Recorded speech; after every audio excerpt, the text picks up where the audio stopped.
Welcome back to another edition of the Edge podcast. Publisher Brenden Slaughter here for BeaversEdge.com, joined by Beavers Edge writer and KGO radio host T.J. Mathewson and Beavers Edge writer Ryan Harlan. We're back coming to you guys following Oregon State's win over Purdue and entering the bye week. The Beavers stand 3-1 and will be idle this week before resuming, quote, quasi Mountain West play against Colorado State at Reser Stadium the first Saturday in October. Got a lot to get into on the podcast. We're obviously going to be talking the win over Purdue, talking the little bit of realignment news that we've had since we've last spoke. Obviously, Utah State has joined the fray of the Pac now 7. We're waiting to see what's going to happen with UNLV. That is a day-by-day, hour-by-hour, minute-by-minute situation. Now the Mountain West and Pac are both at 7 teams. There is essentially a war going on behind the scenes with the two conferences as the Pac-12 is now suing the Mountain West. So, in other words, it's getting ugly. And TJ, good to see both you guys, by the way. But TJ, I think this is once again going to be back to follow the lawyers because sounds like it's going to get a little ugly in the courtrooms once again between the Mountain West and the Pac-12. As there's a lot of he said, she said going on and a lot of money being discussed in these potential fees. So all I got to say is for those who know, I hope the Pac-12's got Harvey Specter on their side. It's pretty fuzzy though, when you try and think about how they went about things. It's so funny that people are just trashing on the addition of Utah State when that might have just saved this entire thing. It's true. That the Mountain West needs 8 signatures on a piece of paper. Darn and the right. Pac-12's like, we need 1. Just take 1 signature off the piece of paper. Make someone unavailable. Anybody, doesn't matter who. And they go and Yep. get Utah State, and it's like, oh, now it makes sense. And now UNLV's just kind of sitting here, and it's like, well, are we sure? Because if we stay in the Mountain West with 7 teams, we're probably going to have to add an FCS team, and that cloudies our path to the playoff. What if we go to the Pac-12? We'll have a better shot at the playoff and some more money. And they'll get to 8, so they'll qualify as an FBS conference. There's a lot at stake here for what the decision is. I think if UNLV is unavailable and decides to go to the Mountain West, I still think I would guess one of those other Mountain West schools would see an opportunity there and jump. I would think that, because once you get to 8, I would say 80% of the years, the Pac-12 would be the leading group of 5 conference, the non-power 4 conference. It would be the leading one, especially with the state of the American Conference, which is decimated after losing all of its best members to numerous other conferences. So it's certainly opportunity there, and I think some of these schools are realizing that. And even more surprising, why a school like Memphis would decide against going into the Pac-12, I think. I mean, yeah, to piggyback off that point, Ryan, TJ, I'm asking towards you, Ryan. I mean, in my head, this is almost mafia-esque to the point where, like TJ said, the Pac-12 got together and said, okay, who's the weakest link of this 7? Let's put them in a corner and say, hey, stick them up. And I just wonder if that is essentially what happened here, where it's like, again, of the options, and to TJ's point, that's where I think ultimately was what's going to be the linchpin for UNLV. And I've seen other people go, at this point, just reverse merge with the Mountain West. After UNLV, and I'll even throw Nevada in there because, again, Reno, one of the fastest growing towns on the West Coast, you could still sell me on Reno. There isn't a world where you could sell me on the benefits of Wyoming, San Jose State, it's just that bottom last tier of the Mountain West. It just isn't going to do it. I mean, don't get me wrong. Your boy over here is still selfishly holding out foolish hope that they're going to add Hawaii and I can go to Honolulu every other year. But, that's a pipe dream because they don't do all sports anyway. Well, jokes aside, but I mean, seriously, who wouldn't want that? But no, you know what I mean? I think TJ's absolutely right. I think it's UNLV. And then at this point, if UNLV doesn't go, why would you want, and I'm just asking for both you guys, but we'll start with you, Ryan. At that point, what makes Wyoming or someone along San Jose State more appealing than UTEP going to Conference USA to a team that maybe has a footprint a little bit further? I mean, again, like I say these days, what's travel, right? Yeah, I mean, essentially, you're not wrong about that, but I think maybe that getting that UNLV that maybe opens up eastward expansion a little bit, Hmm. because I think probably those schools, Memphis, Tulane, and UTSA, were like, hey, we just don't see a viable path here at this point in time, given where things were in the conference. And really, like for those lower tier schools, I just don't think it. I initially thought at the time where I'm like, oh well, why didn't the Pac-12 just go full reverse merger?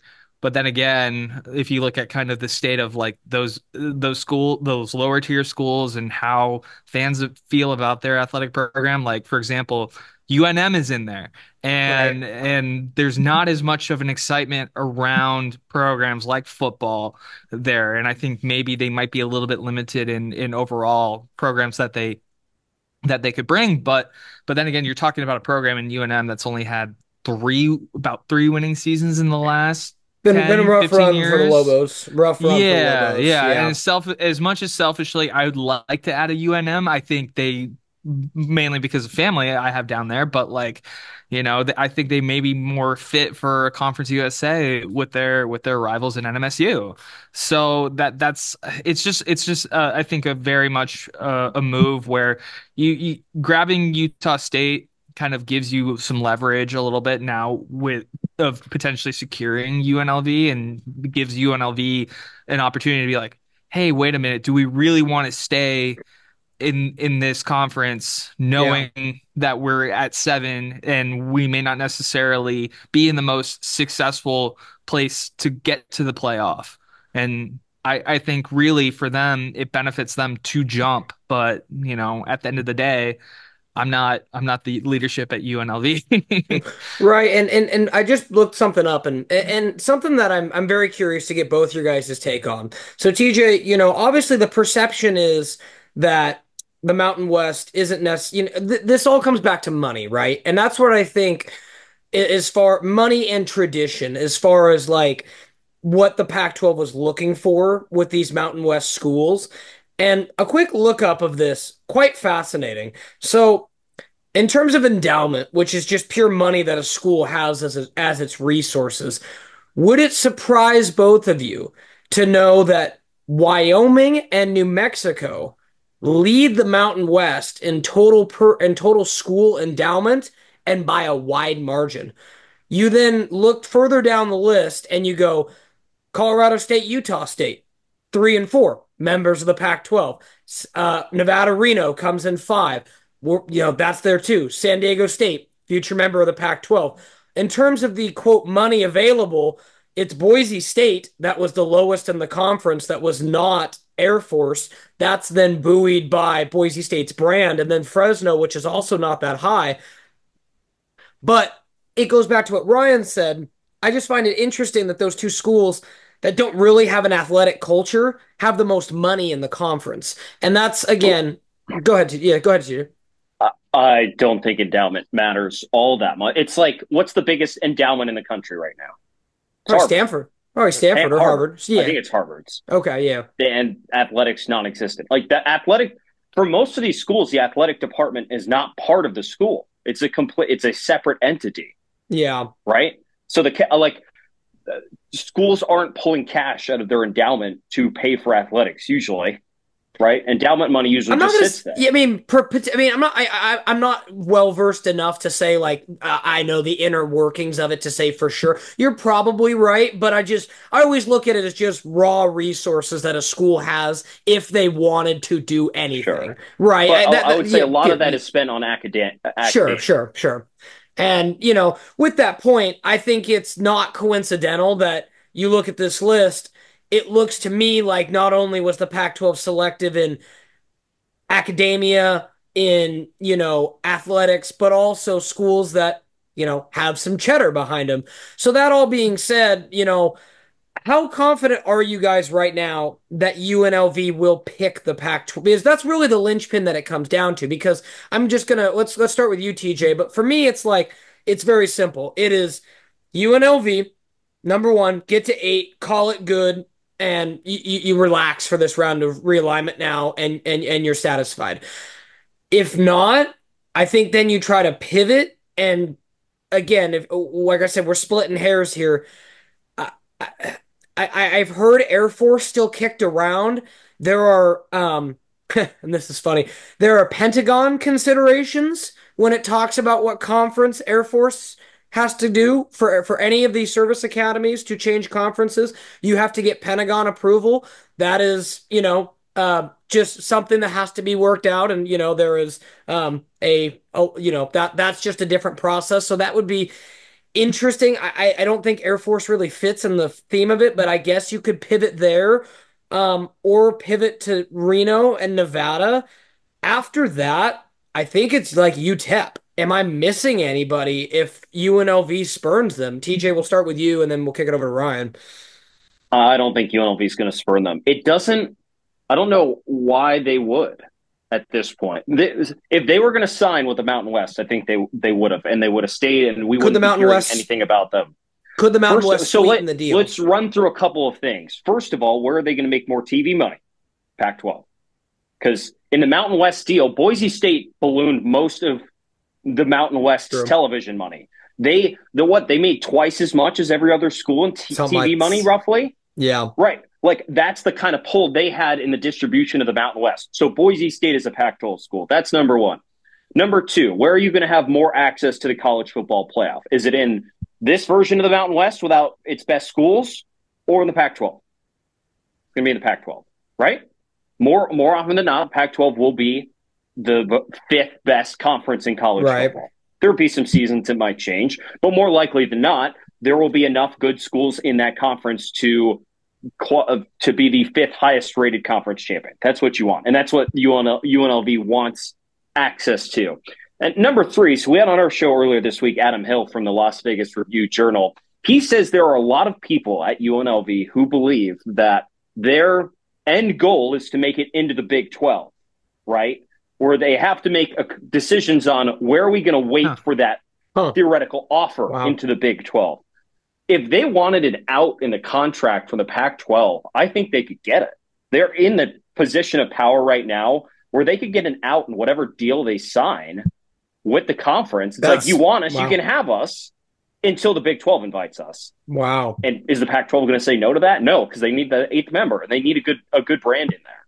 So I think that's it. There are too many things that make sense monetarily, and just future vision wise for that to work out. That's a heavy nugget. That's something. Knowing Brett Yormark again, it's like I've been banging on this drum for, several weeks now. Between whoever it is, and I'm not saying y'all, but just people in general, anyone is a fool if they do not see the benefit in grabbing the Las Vegas market.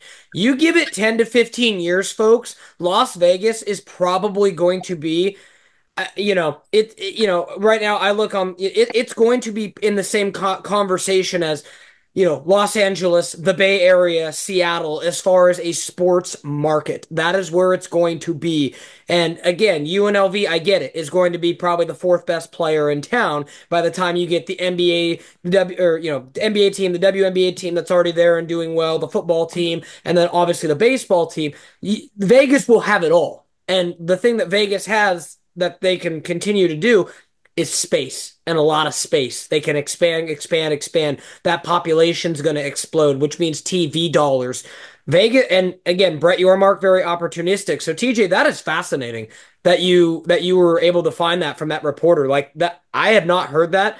That talk about a poll, man. That's something. Ryan, if it's unrealistic and that the Big 12 doesn't want them because they're not a big enough football brand, and that's ultimately what matters. And if you were to measure up the Cougars, the Beavers, and UNLV and Boise State, therefore, it's like, which schools are more deserving of a Big 12 big that the Big 12 would want?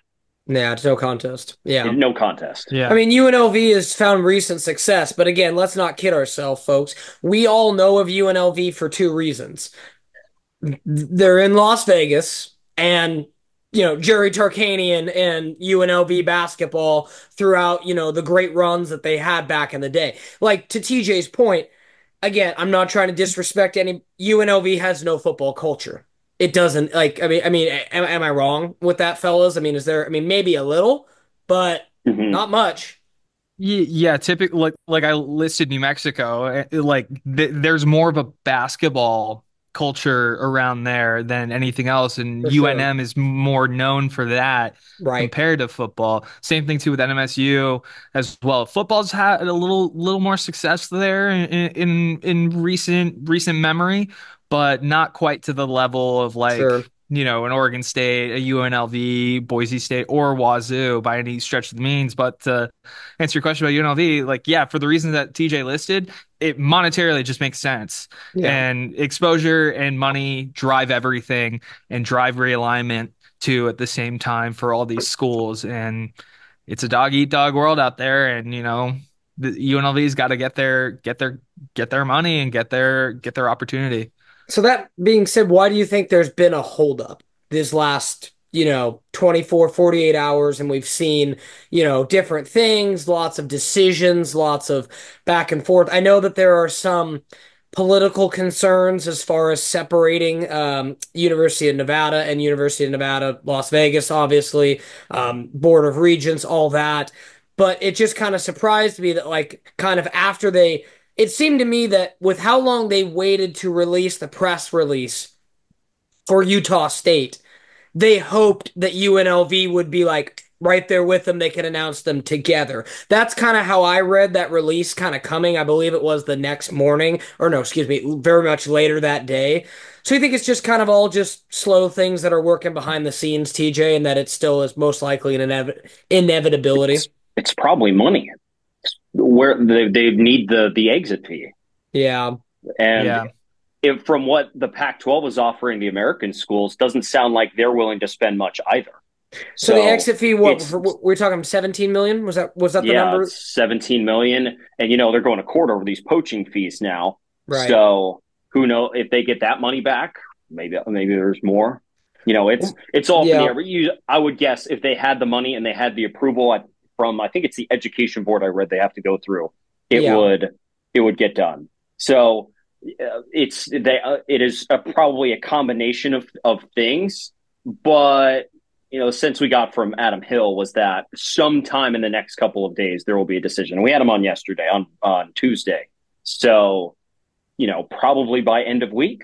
Yeah. No, Yeah. It's no, since it's not my sourcing, I can't promise that for certain. But the way he made it sound was the end of the week. So we'll yeah, know. I would be it shocked. I def would be shocked if they're not a Pac-12 conference member. If Utah State can swing an invite to the Pac-12, I think UNLV has a pretty clear choice in front of them if they can swing it financially. so if you guys were to put like just, put your dollars down on it, would you say, well, give me a percentage of a likelihood that you think UNLV is going to join and then your top backup?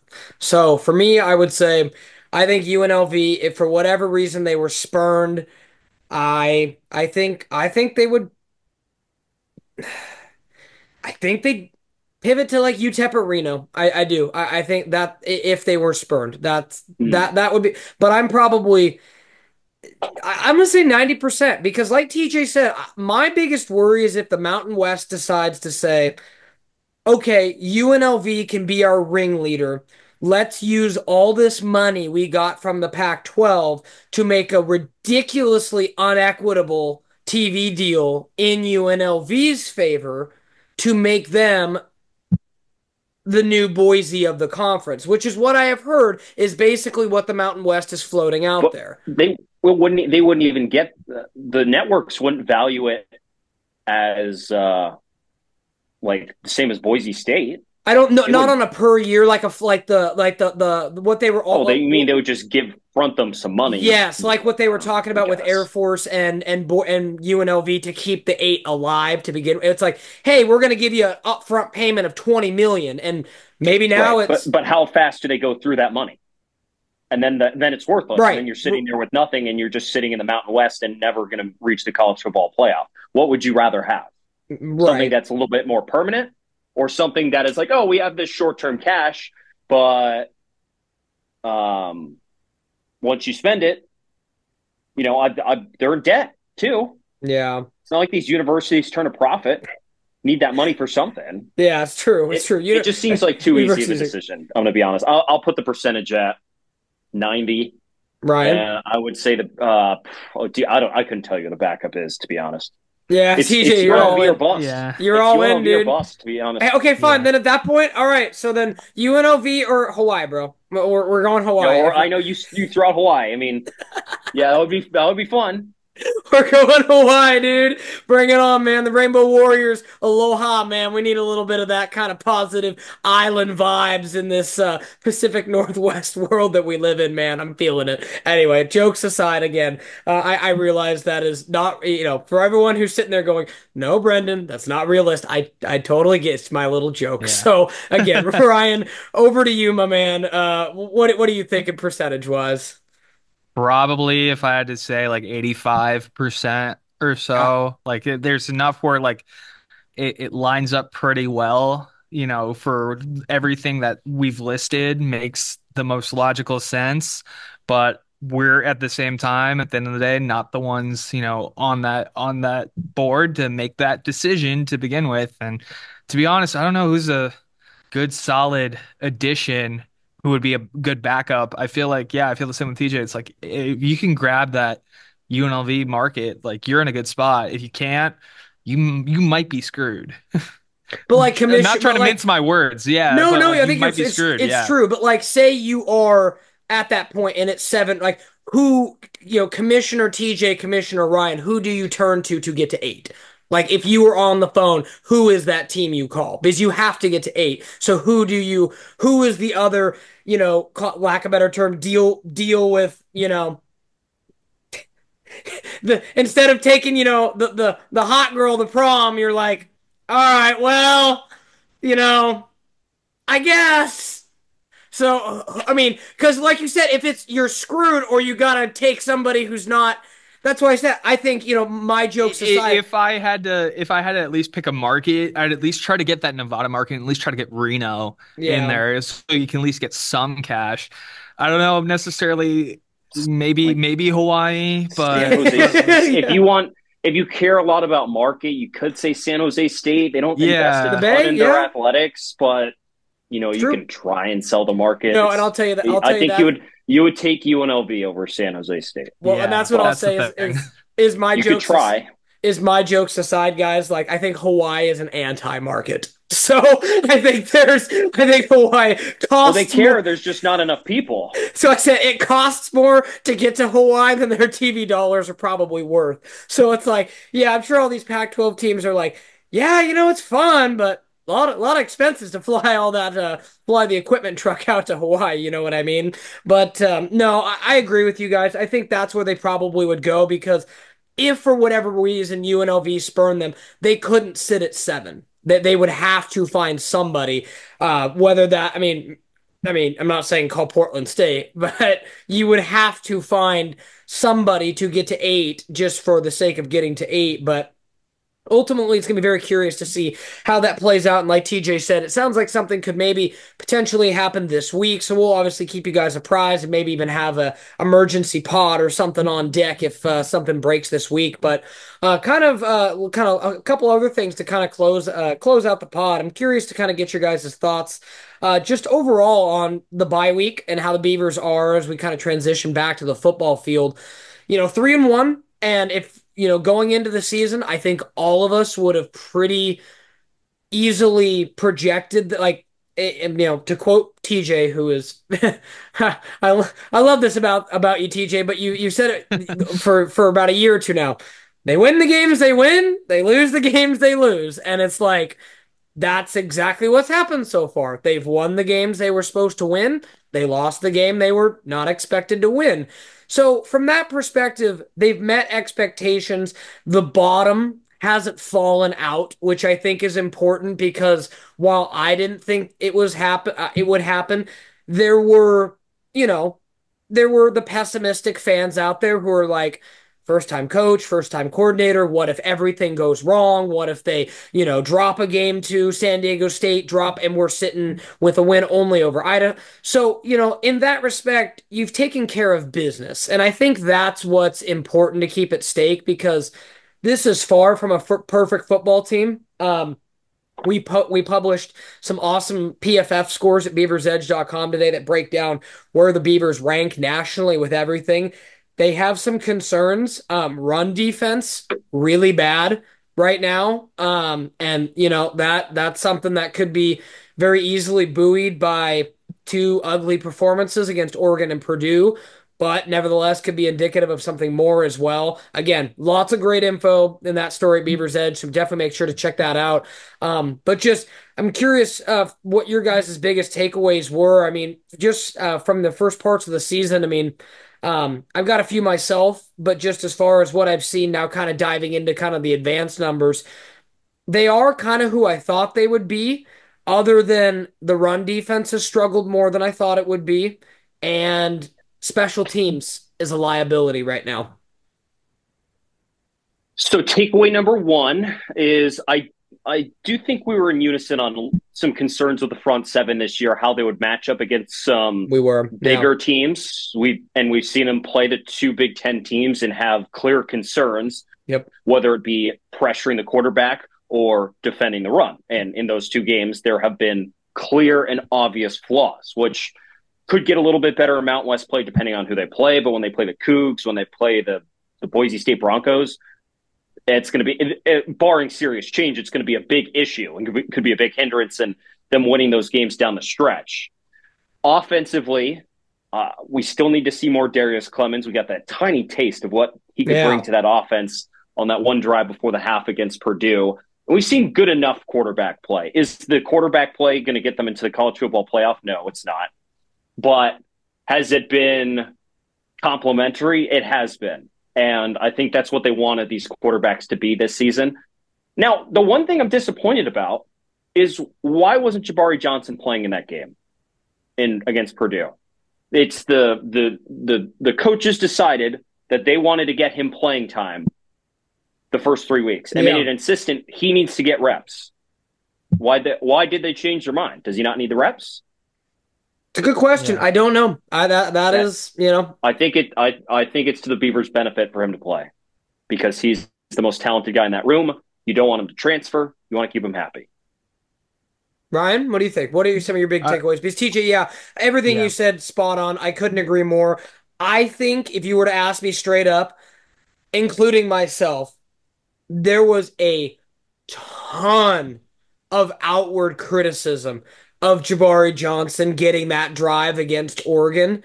And I just wonder if it was like, let's just take a step back for a week. Take a step back.